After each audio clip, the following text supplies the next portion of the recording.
El diagrama de flujo es una herramienta que nos permite representar de forma gráfica los procesos de una empresa y observar las actividades en conjunto, sus relaciones y cualquier incompatibilidad. El análisis de procesos es el cambio más importante ocurrido en la evaluación de la ciencia administrativa. La época moderna se caracteriza por la creciente preocupación por obtener soluciones completas que tomen en cuenta todos los ángulos de una situación. El proceso permite observar la realidad tal cual es, integral, continua y orgánica.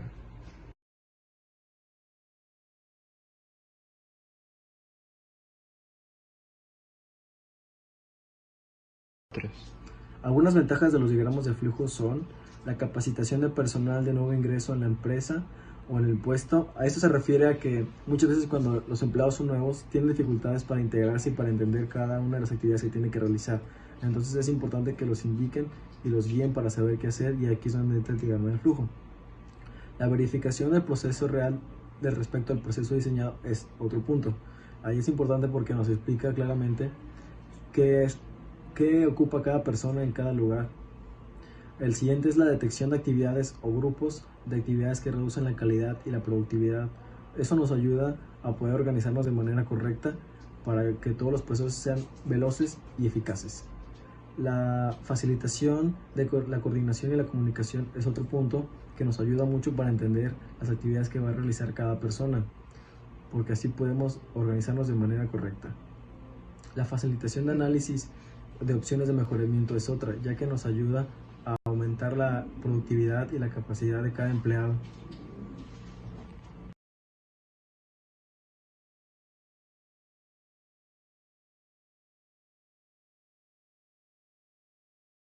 Aspectos importantes. Es indispensable estandarizar la elaboración de diagramas, para que todas las personas puedan leer lo mismo e igualar la interpretación. Los diagramas más útiles contienen palabras y frases entendibles por cualquier persona.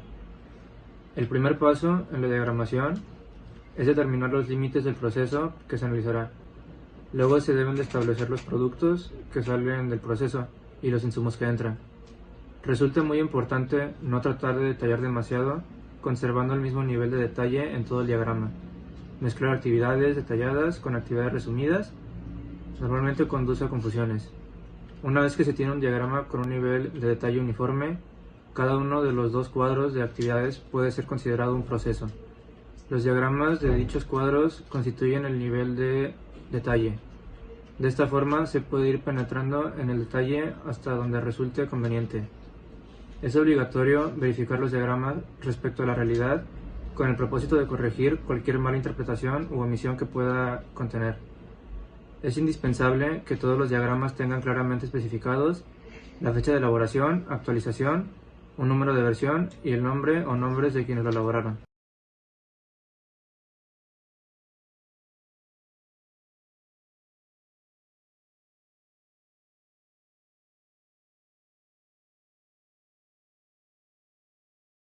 Simbología. En todos los diagramas utilizaremos los símbolos que a continuación se describen. Terminal. Círculo elongado. Se utiliza para indicar el principio y fin de un proceso. Normalmente la palabra inicio o fin es la que se usa en el símbolo. Decisión. Rombo. Permite alterar la secuencia de un proceso de acuerdo a una pregunta que se escribe dentro del rombo. El flujo toma uno de dos caminos si la respuesta es positiva o negativa. La continuación natural del flujo debe corresponder a una respuesta afirmativa y para ello hay que elaborar la pregunta de la manera que convenga.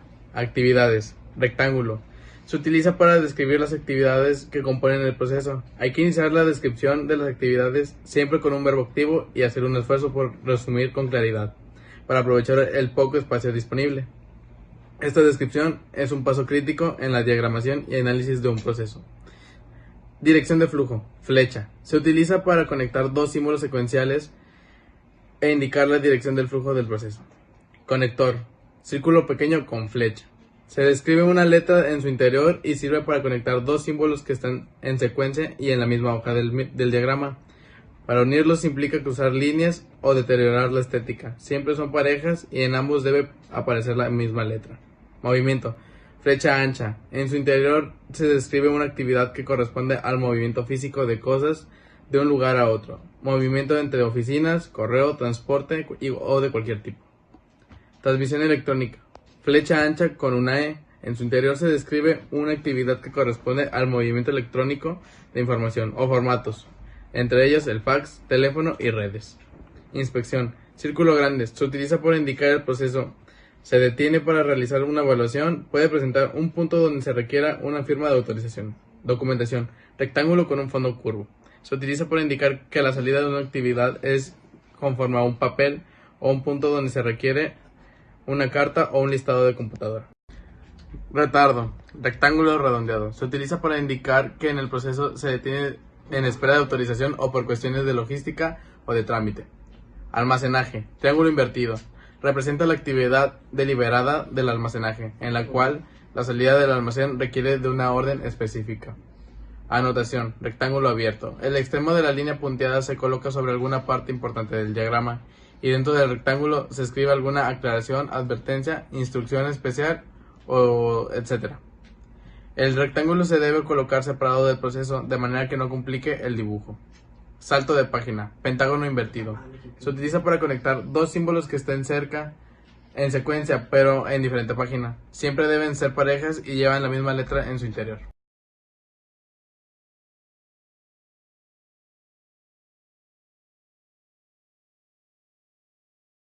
Tipos de diagrama de flujos.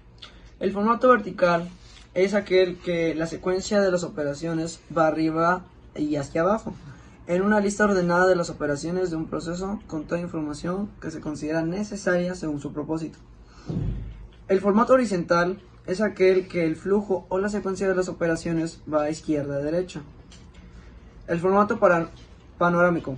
El proceso entero está representado en una sola carta y puede apreciarse de una sola mirada, mucho más rápido que leyendo de texto, lo que facilita su comprensión aún para personas no familiarizadas. Registra no solo en línea vertical, sino también horizontal, distintas acciones simultáneas, la participación de más de un puesto o departamento que el formato vertical no registra. Formato arquitectónico, que es el más moderno, describe el itinerario de ruta a una forma o persona sobre el plano arquitectónico del área de trabajo. El primero de los flujogramas es eminente, descriptivo, mientras que los utilizados son fundamentalmente representativos. La historia del diagrama de flujo cuenta que primeramente el proceso del diagrama de flujo fue expuesto por Frank Hilbert en la Sociedad Americana de Ingenieros Mecánicos, ASME, en 1921. Al principio de los 30, un ingeniero industrial comenzó la formación de personas de negocios en Lake Placid, Nueva York, incluyendo el uso del diagrama de flujos. Sin embargo, fueron originalmente Herman E. Goldstein y John von Neumann quienes desarrollaron el diagrama de flujo, iniciando llamado diagrama, según explica Douglas Hartley. El diagrama de flujo es una representación gráfica de la secuencia de etapas, operaciones, movimientos, decisiones y otros eventos que ocurren en un proceso. Esta representación se efectúa a través de formas y símbolos gráficos utilizados usualmente. Esta herramienta es muy útil en la realización de los procedimientos en la norma ISO 9000. Los diagramas de flujo representan los procesos de trabajo a medida que se van llevando a cabo. Cada paso del proceso es representado por un símbolo diferente que contiene una breve descripción de la etapa del proceso.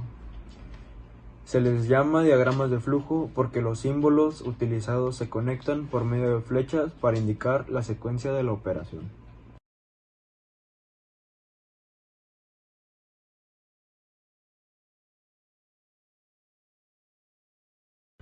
Las características de los diagramas de flujo son la claridad. Esto proporciona información sobre los procesos de forma clara, ordenada y concisa.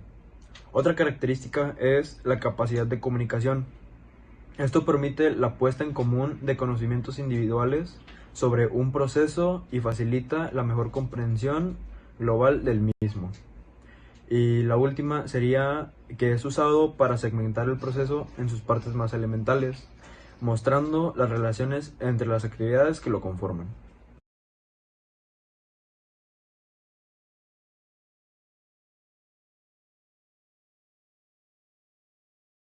¿Cuáles son los principales usos? Esta herramienta es de gran utilidad para una organización, debido a que contribuye con el desarrollo en una mejor gestión institucional en aspectos como muestra de manera global la composición de un proceso o procedimiento, permite identificar problemas, así como las responsabilidades y los puntos de decisión, facilitan a los funcionamientos en el análisis de los procedimientos, sirven como herramienta para capacitar a los nuevos funcionarios y de apoyo cuando el titular responsable del procedimiento se ausenta. Sirven como la herramienta para capacitar a los nuevos funcionarios y de apoyo como el titular responsable del procedimiento se ausenta.